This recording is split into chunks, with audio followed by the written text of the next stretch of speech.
नाशिक शहर काँग्रेसपदी निलेश उर्फ बबलू यांचा पदग्रहण सोहळा नाशिक शहरातील काँग्रेस भवनात राज्याचे माजी महसूल मंत्री आणि काँग्रेस वर्किंग कमिटीचे सदस्य बाळासाहेब थोरात यांच्या प्रमुख उपस्थितीत पार पडला।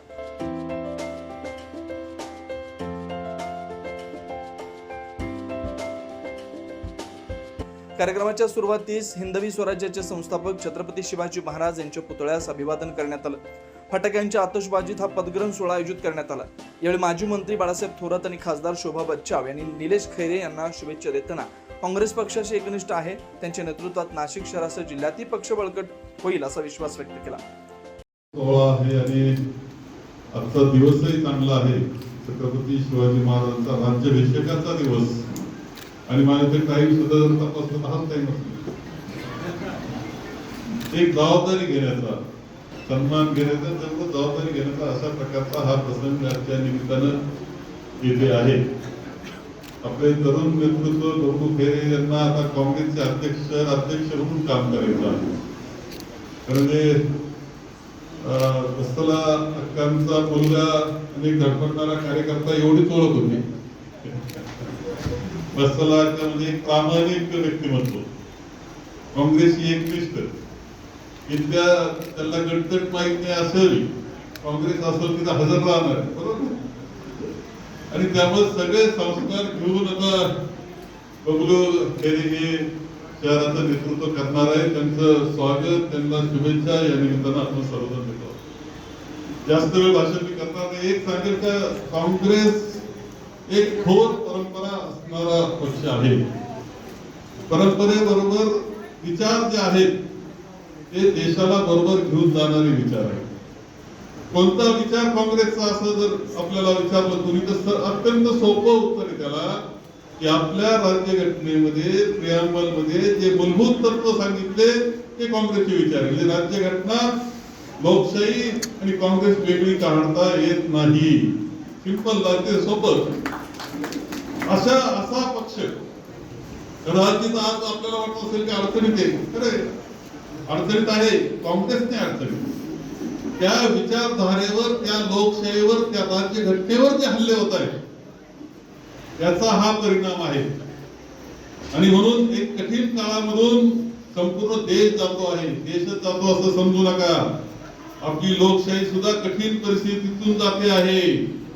आणि म्हणून ही लोकशाही वाचवायची, हा देश वाचवायचा, इथलं स्वातंत्र्य अबाधित ठेवायची, बंधुता अबाधित ठेवायची असेल तर काँग्रेस शिवाय पर्याय नाही। अतिशय मोठा आणि आनंदाचा दिवस आहे, कारण आज आपल्या हिंदवी स्वराज्याचे संस्थापक छत्रपती शिवाजी महाराज यांचा राज्याभिषेक झाला। आणि आज आपल्या दुसरे आपले सन्माननीय निलेशजी खैरे यांचा पदग्रहण समारंभ आहे, यांचा देखील राज्याभिषेक आज शहराध्यक्ष म्हणून या ठिकाणी होतो आहे। आनंद होत आहे। त्याप्रमाणे छत्रपती शिवाजी महाराजांनी सर्व 12 बलुतेदार आणि 18 पगड जाती यांना बरोबर घेऊन हे हिंदवी स्वराज्य स्थापन केलं। त्याचप्रमाणे बबलू आपल्याला देखील सर्व काँग्रेसचे पदाधिकारी, जुने नवे, कुठलीही गटबाजी न करता आपल्याला त्यांना बरोबर घेऊन या ठिकाणी कामकाज निश्चितपणे करायचं आहे। मला या ठिकाणी चांगलं असं वाटलं की साहेब निलेश खैरे जे आहेत तर त्यांचे आजोबा माधवराव खैरे हे नगराध्यक्ष होते आणि त्यांचा वारसा बबलूजी पुढे नेत आहे। त्याच्यावरती काँग्रेस पक्षाचे संस्कार आहेत, सर्व धर्म समभाव हा सगळ्यात मोठा विषय आहे आणि एक काँग्रेसचा विचार घेऊन ते पुढे जात आहे।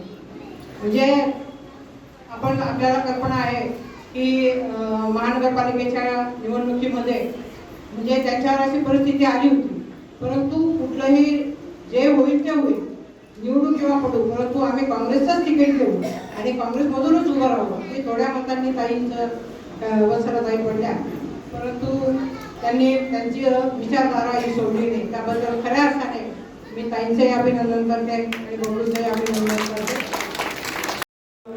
संघटन सृजन अभियान हे राबवलं गेलं।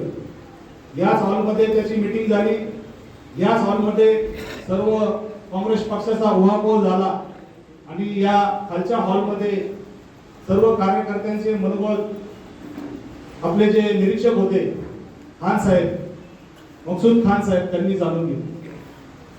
मला गाडी मात्र म्हणजे माहिती नव्हती की माझ्यावर ही जबाबदारी दिली जाईल. परंतु ज्या वेळेस माहिती मिळायला लागली की जेवढेही लोक खाली भेटले त्यापैकी 95 ते 97% लोकांनी माझं नाव सांगितलं. ग्रामीण भागातून पण त्यांनी मकसूद खान साहेबांनी पडताळणी करून घेतली आणि ते क्रॉस चेक करायचं, याला अध्यक्ष केलं तर काय होईल, त्याला अध्यक्ष केलं तर काय होईल, आणि मग ते खडा टाकून बघायचे की बबलू खैरेला अध्यक्ष केलं तर काय होईल, मग त्याला सकारात्मक उत्तर यायचं. आणि ह्या माध्यमातून ही नेमणूक झाली. त्यानंतर आपले सर्व महाराष्ट्र प्रदेश काँग्रेस कमिटीच्या ज्येष्ठ नेत्यांच्या मार्गदर्शनाखाली त्यांच्या कानावर टाकून त्यांनी सुद्धा या नियुक्तीला संमती दिली. यावेळी खासदार शोभा बच्चव यांसह नाशिक शहर काँग्रेसचे पदाधिकारी कार्यकर्ते उपस्थित होते. न्यूज महाराष्ट्रासाठी प्रतिनिधी योगेश महाजन, नाशिक.